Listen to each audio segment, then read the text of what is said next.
Okay,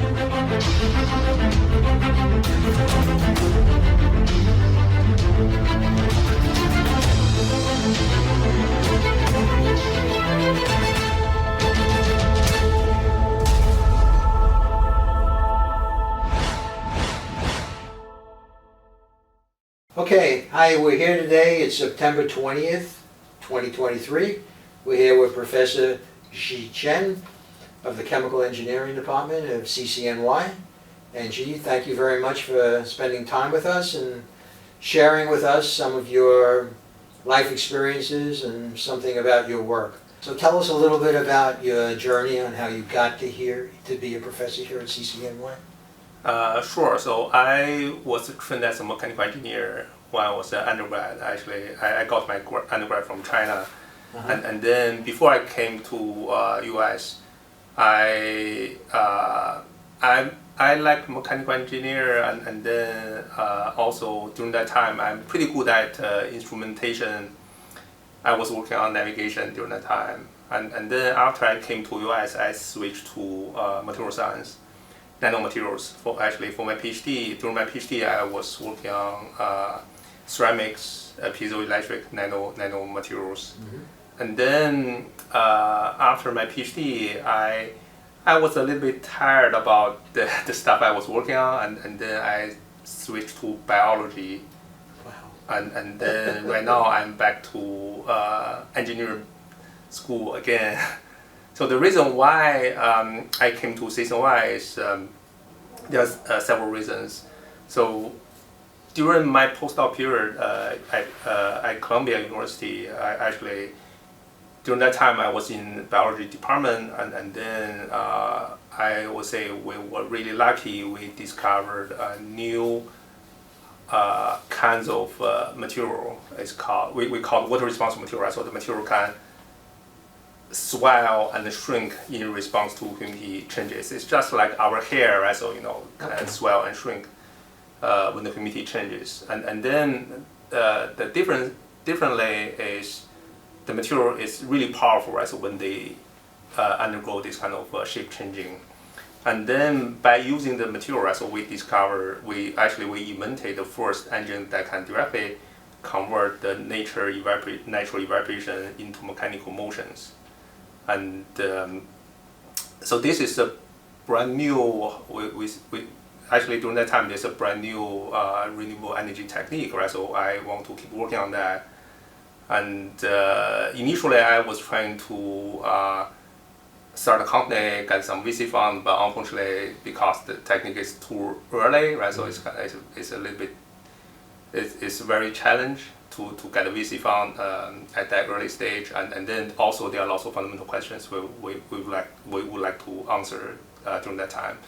So and then I was thinking maybe let's maybe figure out these kind of fundamental questions in the school, and then I was looking for kind of faculty positions actually everywhere, and then suddenly I noticed, right? So there's ASRC, CUNY Advanced Science Research Center, and then during that time the center is brand new and then has all of the equipment I have, and plus actually initially I was thinking I go to the center and then I have everything I need, so basically I can start my journey over there, and then I got an interview over there, and also during that time, there's an opportunity to affiliate with, one of the CCNY departments, right? So, and then I start to talk to Ilona and also other faculties in our department. And also, I'm so surprised that,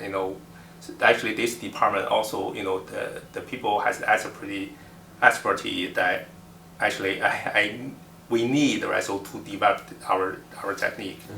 And then, for example, for our technique, right? So there's especially the water responsive material. There are lots of questions related to fundamental interfacial phenomena, water material interactions, and also simulations, right? So for example, in our department we have lots of people, right? So with expertise within this kind of area, I thought, and also this is kind of a perfect place for me, right? So to collaborate with different people to develop this technique. That's the initial reason. I was so very excited, right? So to join both the ASRC, Advanced Science Research Center, and Chemical Engineering Department during that time. Okay, very interesting voyage. And so now you have a group with students. What generally are you guys studying at the moment? So right now our group consists of 9 PhD students, 2 postdocs, and then they are from everywhere, chemistry department, physics department, as well as chemical engineering departments. And but the majority of the people comes from chemical engineering department. And then currently our group focuses on the fundamental mechanisms of water responsive material, right? So and also we also develop new kinds of water responsive material. So over the past 6 years, we spent tons of energy on developing, understanding the fundamental mechanisms and also developing new materials. And then right now in my lab, right, so I would say 80% of students work on the fundamental understanding of water responsive phenomena, and then maybe 20% of them, right, so working on the material development and the scaling up effort. Scaling up, not discovery of new materials, but scaling up. Yes, scaling up the materials. And then, but in the end, right, so this is still our dream, right, so to scale them up, right, so and make a really new energy harvesting technique available to everyone. Okay, and you said you have 11 students, and that's a fairly large group, yes? Right? So what type of interactions do you have within your group? Do they work very collaboratively? It is actually, because the whole group, right, so the major theme is really about the water material interaction, water-water interaction, and then how can we use this kind of fundamental knowledge to develop new materials. And then many, I would say, students work very collaboratively, and then usually in our lab, right, so when the first student join the lab, right, so the senior student or postdoc will give the training, and then maybe hopefully during the first year, right, so the new student will have a co-first author or co-author paper during this kind of training process, and then maybe 2 years later, right, so once the student can handle more graduation equipment and also understand more about the fundamental science, right, so and then the student will start to lead their own projects. Okay. And how have the students found working at CCNY and life in New York City and trying to manage all of that? So I would say it is tough for most of the PhD. So PhD is not easy basically, and then especially in New York. So actually I think as a faculty and also as our department, right, so we are trying to provide necessary support for all of the PhDs, right, so for them to achieve their career goal. And then in general, students still have a decent work-life balance, and but in the end, right, so it really depends on what's the dream of the student, and then what's the goal of the students, right? So basically, it will be a little bit different from student to students, right? So in the end, it's really depending on the individual ones, right? So what's their career goal after the PhD? So your students that have already graduated, what type of positions have they found? I have one postdoc, 3 PhD students already finished or graduate from my lab, right? So the postdoc right now she's assistant professor at Yonsei University. It's a top 3 university in Korea, and then she's Korean, and then she preferred to go back to Korean. And my first PhD is from physics department, and right now he is actually my first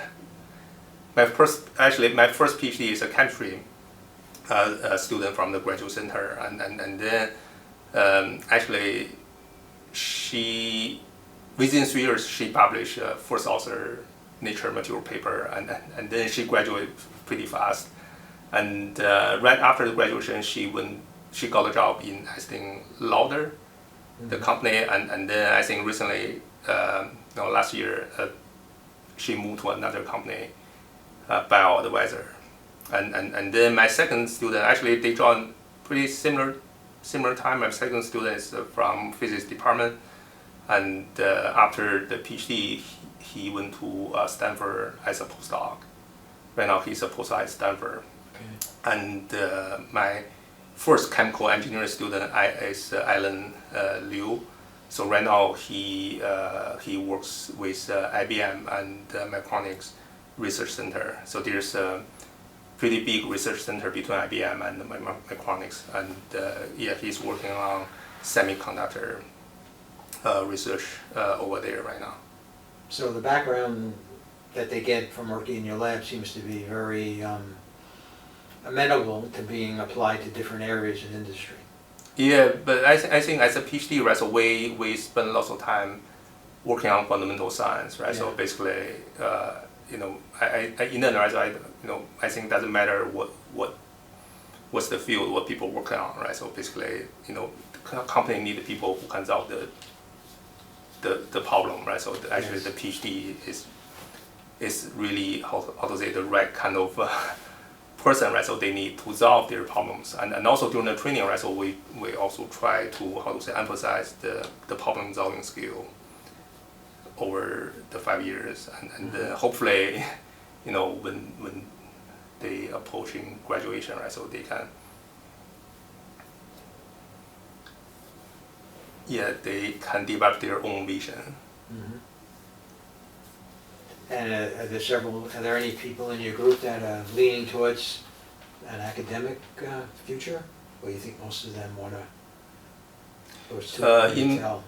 Currently in my group, 50% they want to stay in academia, 50% they want to go to the company. Okay, well that's quite a big factor.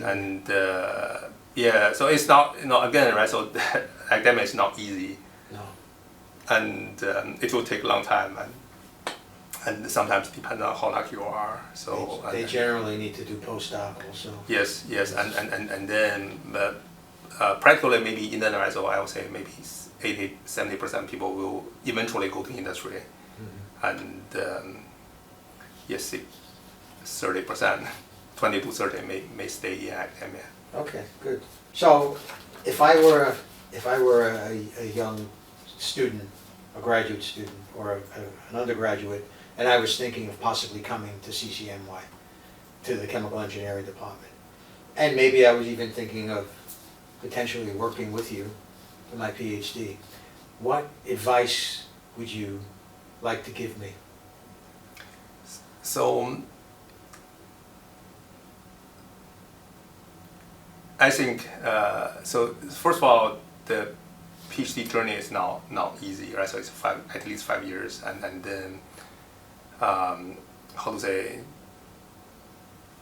we will suffer lots of student will suffer lots of work-life balance, and then the pay rate is also not as good as the company.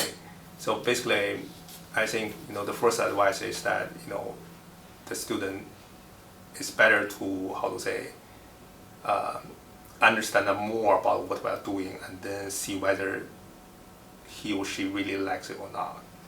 If someone who don't like what we are doing, right? So basically, or don't have the same vision or same goal with us, right? So it will be very tough, right? So during the PhD.